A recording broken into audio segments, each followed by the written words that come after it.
कल्पना करा तुमच्या अंगावर शेण फेकलं जातंय, चिक्कल फेकला जातोय आणि एवढेच नसून तर तुम्हाला दगड देखील मारले जातात आणि सर्वात घाणेरडी गोष्ट म्हणजे तुम्हाला अर्वाच्य भाषेत शिव्या गाळ्या देखील केल्या जातात आणि त्या सर्व गोष्टींचं कारण फक्त एवढंच की तुम्ही मुलींना शिकवण्यासाठी घराबाहेर पाडतात।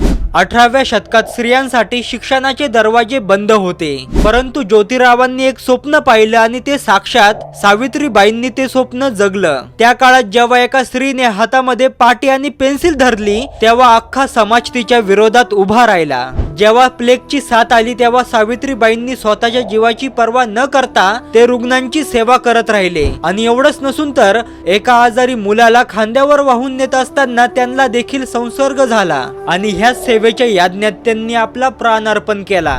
अंधार फाडून ज्ञानाचा प्रकाश ज्यांनी घराघरात नेला, संघर्षाच्या वाटेवरही त्यांनी धैर्याचा मार्ग कधी नाही सोडला।